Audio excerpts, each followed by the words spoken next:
Hello everyone. आप सब कैसे हैं? मैं उम्मीद करता हूं कि बहुत अच्छे होंगे और अपनी पढ़ाई को बहुत अच्छे से कर रहे होंगे। मैं Akash Kumar Bhadana ICT virtual classroom में आपका बहुत बहुत स्वागत करता हूं मेरे प्यारे बच्चों। जैसा आपको पता है, बेसिकली हमारी जो है आपका 10th क्लास है और इसी में हम लोग आपका देख रहे हैं भारत और समकालीन विश्व के मेन चैप्टर चल रहा था भारत में राष्ट्रवाद, उसी का फोर्थ सब पार्ट है सामूहिक अकेलेपन की भावना। तो कल थोड़ा सा मैंने आपको पढ़ाया था, लेकिन आज इसको दोबारा अच्छे से पढ़ेंगे। कोई बात नहीं, कल हमने एक पेज पढ़ लिया था, दोबारा रिवीजन कर लेंगे, क्योंकि जब हम चैप्टर को पढ़ते हैं तो शुरुआत से पढ़ें या फिर टॉपिक से, तो हमको ज्यादा अच्छा आपका समझ आता है। ये सब आप लोग मानते हो। तो सबसे पहले आप देखिए, इन नेता का नाम बताइए। मैंने कल भी बताया था, इन भारत के जो गर्म दल और नरम दल, दो आपके दल थे बेसिकली, यानी कि अपनी बातों को रखने के आधार पर हमने गर्म दल और नरम दल कहा। उनमें एक बहुत कद्दावर नेता हमारे हुए हैं जिनका नाम था बाल गंगाधर तिलक। ये ऐसी शख्सियत, ऐसी महान शख्सियत जो बड़े युगों के बाद आपका देखने के लिए मिलती है, ऐसी शख्सियत रही थी। इनके बारे में हम थोड़ा सा पढ़ेंगे और विचार करेंगे। और आप जानते हैं, आप देख सकते हैं कि एकता के प्रतीक से घिरे हुए हैं चारों तरफ धार्मिक पवित्र स्थान, मंदिर चाहे मस्जिद के आपके चित्र इनकी तरफ आपको दिखाई देंगे। ठीक है, देखिए इसको।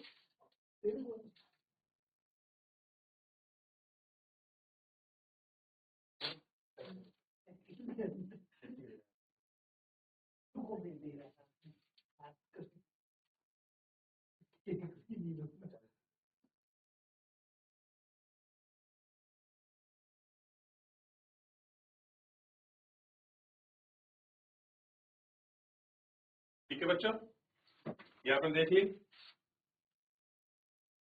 चलिए अब देखिए, राष्ट्र की भावना तब पनपती है जब लोग यह महसूस करने लगते हैं कि एक ही राष्ट्र के अंग हैं। यानी कि जब लोगों को ये फील आ जाए कि हम क्या हैं, एक ही राष्ट्र के अंग हैं, तब लोग किसी चीज को ज्यादा अच्छे से आपका महसूस करते हैं और तभी उसको आपका फील करते हैं। वे एक दूसरे को एकता के सूत्र में बांधने वाली कोई साझा बात ढूंढ लेते हैं। लेकिन राष्ट्र लोगों की मानसिकता एक यथार्थ है। कैसी है? यथार्थ है। लेकिन राष्ट्र लोगों के मानसिक एक यथार्थ के रूप में कैसा लगेगा? सामूहिक क्षेत्र की भावना जैसे समृद्ध अलग अलग समूहों की अकेलेपन की भावना विकसित किया गया। सामूहिक अकेलापन की यह भावना आंशिक रूप से संयुक्त संघर्ष के चलते पैदा हुई है। इसके अलावा बहुत सी संस्कृतियां, प्रक्रिया जिनके जरिए राष्ट्र के लोगों की कल्पना दिमाग खोरी में छा गया है। इतिहास में साहित्य, लोक कथा, गीत, चित्र, भावनाएं, ये सारा अपना योगदान दे रहे हैं। जैसा कि आप जानते हैं, राष्ट्र की पहचान सबसे ज्यादा आपके तस्वीर में अंकित की जाती है। अगर आपको किसी को इंडिकेट करना है, बताना है कौन कैसा है, उसके लिए एक आपको पिक्चर तो चाहिए, एक इमेज, एक तस्वीर तो आपको चाहिए। जैसा आप यहाँ देख सकते हैं, ये भारत माता की तस्वीर के रूप में, ठीक है ना। इससे लोगों को एक ऐसी छवि करने में मदद मिलती है जिसके जरिए वो राष्ट्र की पहचान कर सके। बेसिकली उनको एक ऐसी छवि बनानी है जिससे राष्ट्र की पहचान की जा सके।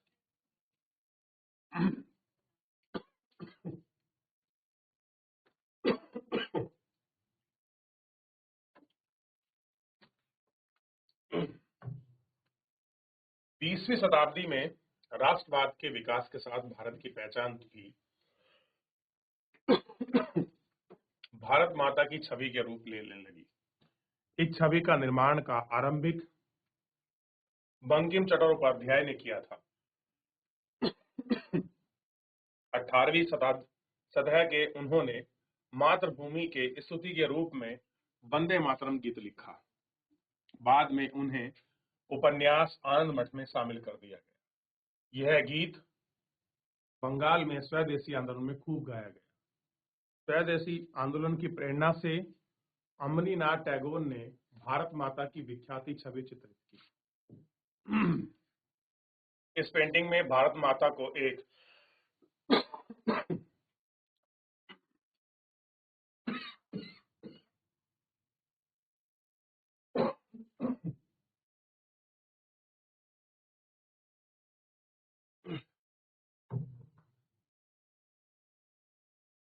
भारत माता को एक सन्यासी के रूप में दर्शाया गया। वह शांत, गंभीर, देवी और आध्यात्मिक गुणों से युक्त दिखाई देती है।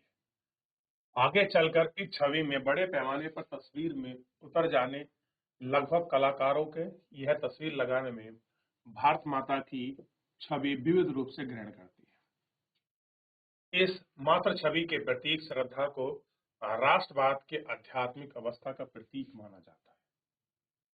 राष्ट्रवाद का विचार भारतीय लोक गाथाओं को पुनर्जीवित करने के आंदोलन से भी मजबूत हुआ है। 19वीं शताब्दी के आखिर राष्ट्रवाद की भाटों और चरणों द्वारा गाई सुनाई जाने वाली लोक कथाओं को दर्ज करना शुरू कर दिया। लोकगीत जनश्रुतियों को इकट्ठा करने, गांव-गांव घूमने, उनका मानने, यहाँ कहानी उन सारी परंपराओं, संस्कृति तस्वीर पेश की जो बाहरी ताकतों के प्रभाव में भ्रष्ट और दूषित हो चुकी है। अपनी राष्ट्रीय पहचान को ढूंढने और अपनी अतीत का गौरव को पैदा करने के लिए लोक परंपराओं को बचाकर रखना जरूरी था। भारत में खुद रविंद्रनाथ रविनाथ टैगोर ने लोक कथाओं, गीत कथाओं, बाल गीत, मिथकों को इकट्ठा करने पर निकल पड़े। उन्हें लोक परंपराओं को पुनर्जीवित करने के लिए आंदोलन का नेतृत्व किया। मद्रास में निटेशा शास्त्री ने द कॉर्फोकास ऑफ सदर्न ऑफ इंडिया के नाम से तमिल लोक कथाओं का एक विशाल संकलन 4 खंडों में प्रकाशित किया। कहाँ का? तमिल का भी। यानी कि ये सारी उन लोक कथाओं को लिख रहे हैं ताकि राष्ट्र भावना को बढ़ा सके, उन चीजों को देख सके, उनको प्रकाशित कर सके जो आम लोक कथाओं में प्रचलित हैं। उनका मानना था कि लोक कथाएं राष्ट्रीय साहित्य होती हैं। यह लोक कथाओं के असली विचार और विशेषताओं में सबसे विश्वसनीय अभिव्यक्त है। जैसे जैसे राष्ट्रीय आंदोलन आगे बढ़ेगा, राष्ट्रवादी नेताओं को एकजुट होने और उन्हें राष्ट्र नाम की भावनाओं के लिए तरह तरह के चित्र और प्रतीक के बारे में ज्यादा जागरूक होते जाएंगे। बंगाल में स्वदेशी आंदोलन के दौरान एक तिरंगा झंडा हरा, पीला, लाल तैयार किया जाएगा। इस ब्रिटिश भारत में 8 प्रांतों का प्रतिनिधित्व करने के लिए करते कमल के 8 फूल और हिंदू व मुस्लिम का प्रतिनिधित्व करता है और एक चंद्राकार को दर्शाता है। 1921 में एक गांधी जी की स्वराज का झंडा तैयार कर दिया गया। यह तिरंगा सफेद, हरा, लाल और इसके मध्य गांधीवादी प्रतीक चरखे की जगह दी गई जो कि स्वावलंबन का प्रतीक था। जुलूसों में यह झंडों को थामने चलने, शासन के प्रति अवज्ञा का संकेत था। इतिहास की पुनर्व्याख्या राष्ट्र की भावना पैदा करने और एक संसाधन थी। 19वीं शताब्दी के अंत तक आते आते बहुत सारे भारतीयों ने यह महसूस करने लगे कि राष्ट्र के प्रति गर्व का भी भावना जागृत करने के लिए भारतीय इतिहास को अलग ढंग से पढ़ाया जाना चाहिए। कैसे है? अलग ढंग से पढ़ाया जाना चाहिए। अंग्रेजों की नजर में भारतीय पिछड़ते हुए आदिम लोग थे जो अपनी शासन खुद नहीं चला सकते थे। इसके लिए जब जवाब में भारत के लोग अपनी महान उपलब्धियों की खोज के अतीत देखने लगे, उन्होंने गौरवमयी प्राचीन युग के बारे में लिखना शुरू कर दिया। कला और वास्तुकला, विज्ञान, धर्म, संस्कृति, कानून, दर्शन, हस्तकला, व्यापार फल फूल रहा था। उनका कहना था कि महान युग के बाद भी पतन का समय आ गया है। भारत को गुलाम बना लिया जाए और इन राष्ट्रवादी इतिहास के पाठकों के अतीत में भारत की महानता व उपलब्धियों पर गर्व करने पर और ब्रिटिश शासन की दुर्दशा से मुक्त करने के लिए संघर्ष का मार्ग अपनाने का आह्वान किया। तो उन्होंने इन सब चीजों में जो दुर्दशा हो रही थी, उन कानूनों को जो अनदेखी कर रहे थे, उनके विषय में लोगों को जागृत करने का काम किया। ठीक है, चलिए तो एक बार इसको दोबारा अच्छे से आपका देख लीजिए कि कैसे राष्ट्रीय आंदोलन आपका पनप रहा था, देख रहे थे। फिर मैं आपको शुरुआत में एक चीज चैप्टर जुड़ा है जो मैं आपको बाद में समझाऊंगा। एक बार थोड़ा सा आप देख लीजिए। किसी का कोई डाउट है, कोई क्वेरी है, आप मुझसे पूछ लीजिए। इसमें पूरे चैप्टर में संबंधित किसी का कोई डाउट है। क्लियर है? देख लिया आप लोगों ने? ऊपर देखिए, यहाँ तक किसी का कोई डाउट? अब देखिए, जवाहरलाल नेहरू इस चित्र में भारत माता और भारत के नक्शे को हृदय के पास रखे हुए हैं। बहुत सारे चित्रों में भारतीय राष्ट्रवादी को अपने सिर पर भारत माता के चरणों को दर्शाते हुए मां के बलिदान के लिए कल्पना करना बहुत महत्वपूर्ण है। ये सारी चीजें दिखाई गई। आपको पता है, ये इमेज बनाई गई थी सबसे पहले भारत माता के रूप में। हमें पता है कि हम चीजों को एक वाक्य तस्वीर में गढ़ते हैं। क्लियर है? इसलिए अब देखिए, भारत माता की छवि अभिनाथ टैगोर द्वारा चित्रित छवि से बिल्कुल विपरीत है। भारत माताओं में त्रिशूल, हाथी, शेर के बीच खड़ी दोनों में शक्तियों का प्रतीक है। ये बहुत पुराने समय की बनाई हुई मूर्ति है। अब थोड़ा सा आप पीछे बढ़ते हैं। मैं चैप्टर को कुछ दिखाना चाहता हूँ आपको, जिसके लेकर मैं बात कर रहा था कि उन पर हमको डिस्कशन करना चाहिए। तो चैप्टर हमने शुरू किया था भारत में राष्ट्रवाद, कि भारत में राष्ट्रवाद पनपा कैसे है। जहां एक शुरुआती दौर थी, जहां राष्ट्र भारत की जो कोई भावना नहीं थी, लेकिन कैसे धीरे धीरे भावनात्मक रूप से वो गढ़ी, कैसे वो भावनात्मक रूप से बदली, उसकी पहचान को लेकर, उसके लगाव को लेकर, इन बहुत सारी चीजों को आप गौर करके बड़े अच्छे से आप महसूस कर सकते हो और बड़े ही अच्छे से आप इनको देख सकते हो। क्लियर है? तो इन सबको अच्छे से गौर करके देख लीजिए और इन सब पर जो है बात भी कर लीजिए। ठीक, अब देखिए, ये वो समय है जब लोग आपका विरोध कर रहे हैं। इसका अंग्रेजों का, उनकी नीतियों का, उन संबंधित। तो यहाँ से हमने शुरू किया था और धीरे धीरे जो मेन नींव रखी गई है, ये वो समय है जब महात्मा गांधी भारत आ चुके हैं। कौन आ चुके हैं? गांधी जी आपका भारत आ गए। और भारत आ जाने के बाद आप देखेंगे 1900 साल के बाद, मतलब 1919 के बाद ही जब प्रथम विश्व युद्ध हुआ, फिर उसके बाद खिलाफत कमेटी बनी और फिर खिलाफत आंदोलन हुआ। खिलाफत के समाप्त होते ही असहयोग आपका शुरू कर दिया गांधी जी ने। और हिंदू मुस्लिम दोनों जो वर्ग थे उस समय के, काफी उस समय उनका सपोर्ट भी मिला इसमें। और आप इसको अच्छे से देख सकते हैं। और सबसे पहली बात यह है कि विश्व युद्ध में नई आर्थिक और राजनीतिक स्थिति पैदा कर दी, जिसके कारण आपका रक्षा व्यय में भारी इजाफा हुआ। इस खर्चों की भरपाई के लिए युद्ध के तर्ज पर और गए वहां करों में वृद्धि कर दी गई, सीमा शुल्क बढ़ा दिए गए, आयकर शुरू कर दिया गया, युद्धों की कीमतें तेजी से बढ़ने लगी। और 1919 में से लेकर 13 तक कीमतें दुगनी हो चुकी थी। शुरुआत कहाँ से हुई आपका? जब आपकी कीमतें बढ़ेंगी तो लोगों को उनके उपभोग में प्रॉब्लम होगी और तभी लोगों को विरोध करेंगे। तो सबसे पहले आर्थिक विरोध लोगों ने प्रारंभ किया। कौन सा विरोध आया सबसे पहले? आर्थिक विरोध लोगों के मन में आया। फिर लोगों को जबरन जब आपकी भर्ती किया गया, तब विरोध आया।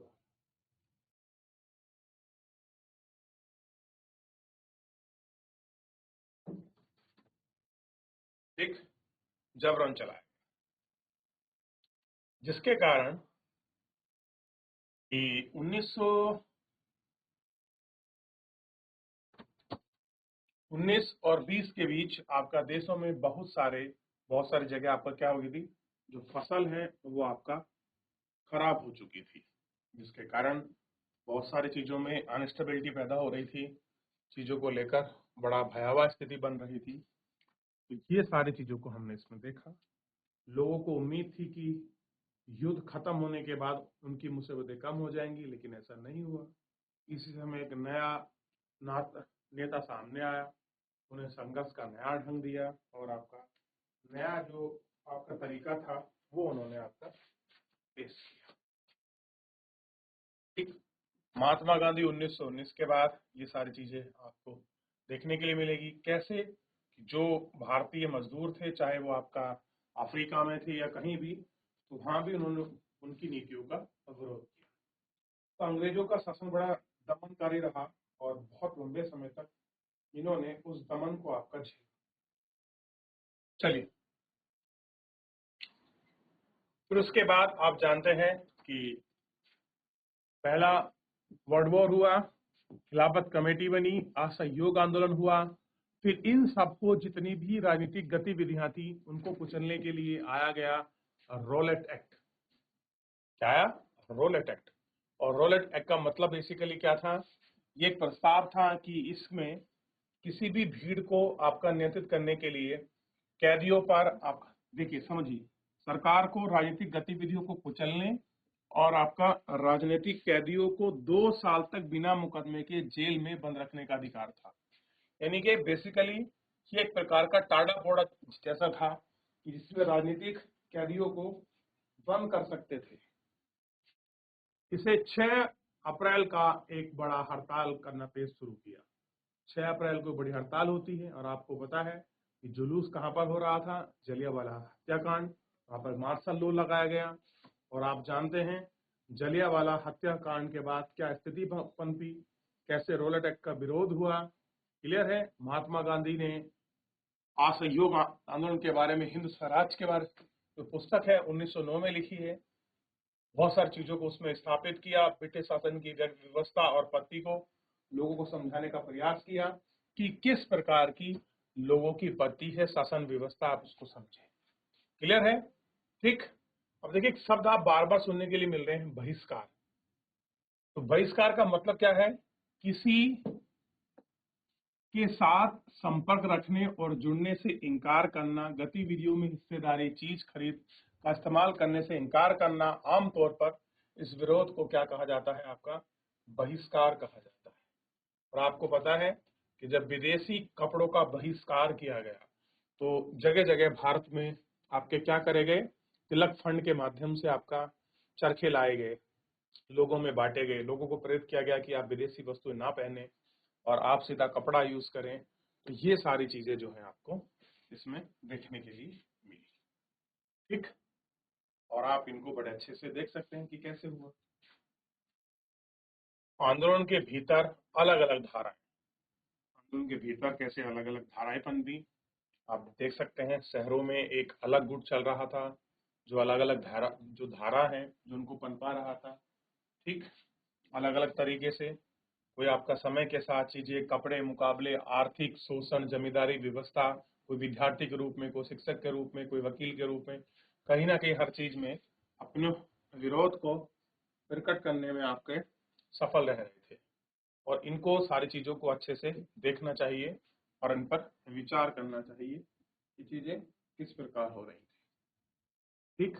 सफल विद्यार्थी, ग्रामीण इलाके मजबूत, इन सभी को सन्यासी बाबा रामचंद्र किसानों का नेतृत्व कर रहे थे। बाबा रामचंद्र आप जानते हैं गिरमिटिया मजदूर के तौर पर काम करते थे। और मैंने आपको बताया है गिरमिटिया मजदूर में क्या होता था। ठीक। एक परमिट के माध्यम से कैसे तालुकादार काम करते थे। बहुत बड़ी मात्रा में बेगारी थी। बेगार मतलब कि उनसे काम करा लिया और काम के बदले उनको वेतन नहीं दिया।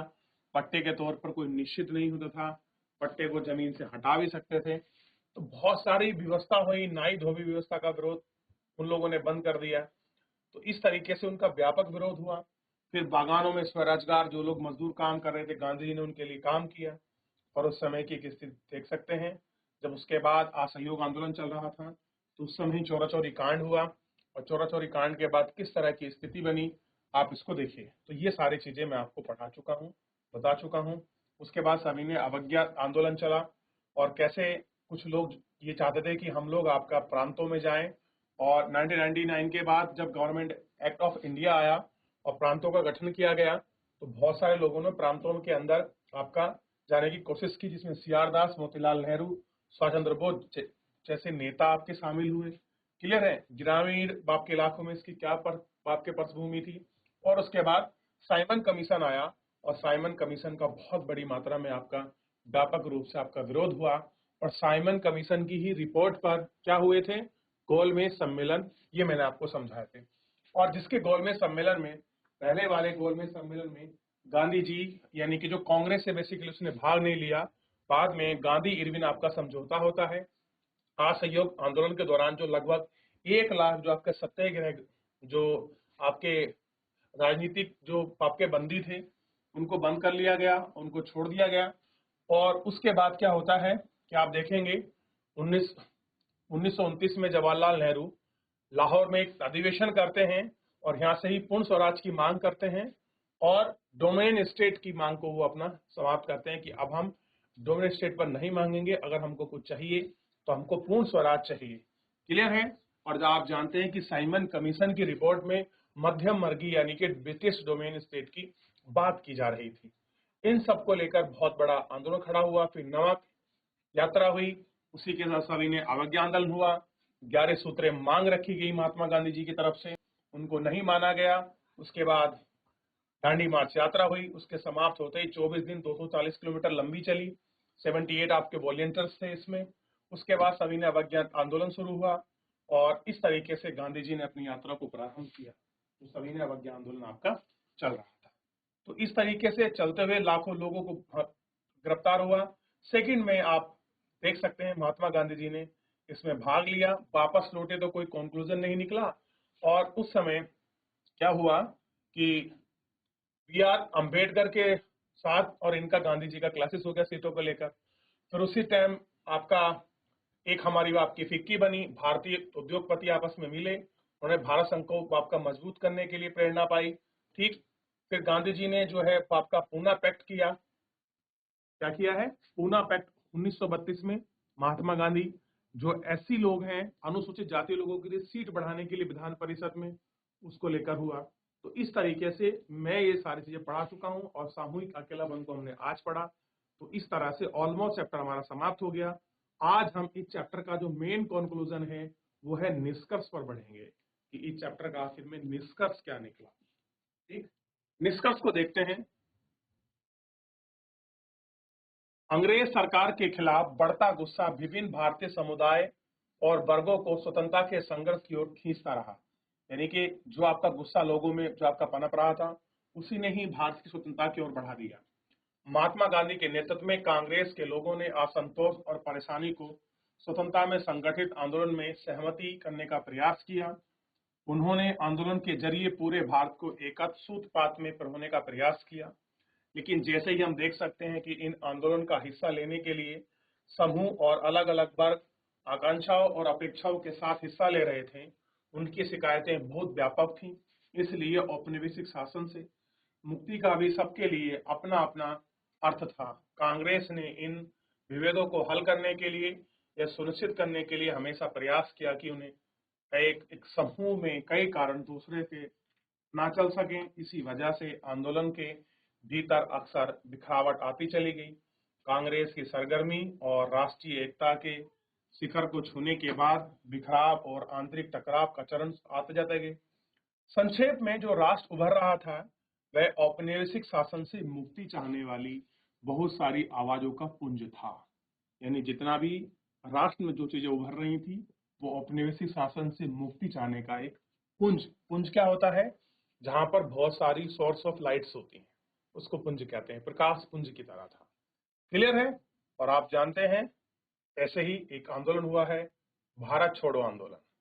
क्लियर है। और आप जानते हैं ये आंदोलन वो था जो भारत को आजादी प्राप्त कराने के विषय में अंतिम आंदोलन था। क्या था? अंतिम आंदोलन। ठीक।